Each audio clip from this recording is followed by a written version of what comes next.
Hi, I'm Natalia da Silva, and I'm here today to talk about my research as a postdoc in the Atmospheric Science department. So, the main objective of our project is to associate the passage of cyclones with extreme events of winds and waves over the southwestern South Atlantic Ocean for our present climate and future climate changes. And this is extremely relevant over this particular region since there are several offshore structures exposed to severe events.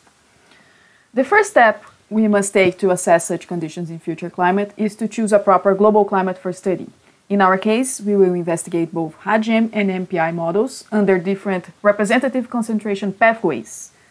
One for an intermediate condition of greenhouse gases concentration, and one for a very pessimistic approach, assuming emissions rising throughout the 21st century. Now, these global climate models have a crude horizontal resolution, about hundreds of kilometers, and therefore, for a localized study such as ours, we need to use a process called downscaling. This method basically zooms in over a certain region with a regional model, using global models as inputs. And in our project for both present and future climate, we will use the Weather Research Forecast Model, WRF, and the Regional Climate Model version 4 in a domain over South America. For our specific study, the domain illustrated to the right is extended to the east and to the south, so we can have a better representation of the Atlantic Ocean and the features that will impact extreme winds over there. So the near-surface atmospheric winds retrieved from the regional models will serve as input for a wave model, Wave Watch 3. And finally, we have sufficient information to assess how extreme events, generally caused by the passage of cyclones, will affect the study region in both future and present climate.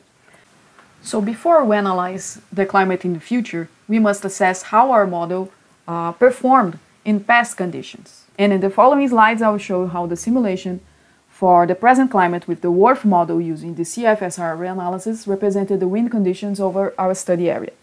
Since the ground data available for evaluation is scarce, we must use satellite estimates to evaluate our result. In our case, we will use the cross-calibrated multi-platform wind product to do so. Our preliminary analysis indicate that the average conditions over the study area are well represented. The annual cycle, along with seasonal variabilities, are similar to observational reference. But when we look at extreme events defined by the 95th percentile for wind intensity, the model underestimates the severity of winds, and this is particularly concerning in our study since severe events are the main focus. One way to address this issue is to apply a calibration procedure to our model using the reference as a guideline. This method, described by Campos and others in 2018, consists basically in a grid point by grid point comparison analysis between model and data. The distributions of the series are compared, and the linear adjustment between the quantile per quantile plot is used to correct the model data. And when such procedure is applied to our results, both the maximum values for wind speed and the 95th percentile are raised and now comparable to our reference. And after applying this procedure to our results, we have confidence in using our framework to assess extreme conditions under different climate change scenarios for the future. Thank you very much for your attention, and I'm available for further discussions at natalia.pilar@gmail.com.